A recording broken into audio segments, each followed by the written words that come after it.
Welcome, my friend. Sit with me for a few moments. Let us slow down the pace of this busy world and talk. I want to share something that took me many years of silence, mistakes, and stillness to understand. Don't focus on results. Yes, I know. That sounds strange in a world that constantly pushes you to set goals, chase dreams, and measure success by outcomes. But let me ask you this.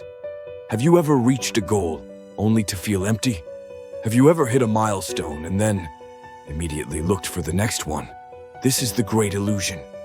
We are taught to believe that happiness is at the end of the path. But what if I told you the path is the happiness? When I first became a monk, I struggled deeply. I wanted to become a good monk.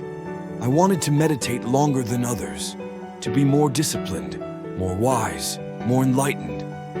But every time I chased that result, it slipped further away. One day, my teacher came to me. He said, "Why are you climbing the mountain when you're already sitting on it?" I didn't understand then. But over time, his words unfolded in me like the petals of a lotus. He meant this. When we stop obsessing over the peak, we start noticing the beauty in the climb. The texture of the stones, the songs of the birds, the wind on our face. You see, when we focus only on results, we miss life itself.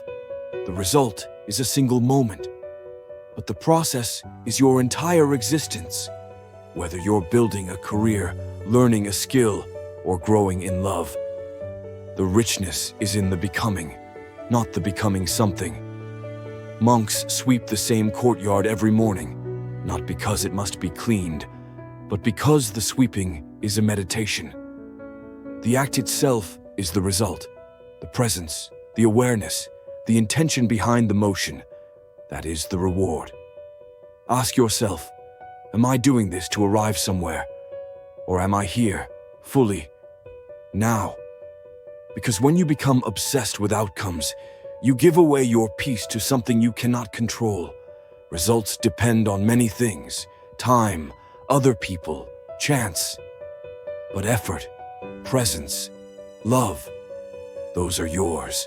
My dear friend, I invite you to plant seeds, not because you need the fruit today, but because planting itself is sacred. Focus on watering the seed with care, consistency, and patience. Let go of when or how it grows. That is not your burden to carry. And something beautiful happens when you do this. Peace returns. Joy arises in the simple act. And often, ironically, the results come anyway. But by then, you're no longer attached. You're just free. Don't chase the result. Embrace the journey. That's where life truly lives. Thank you for sharing this moment with me.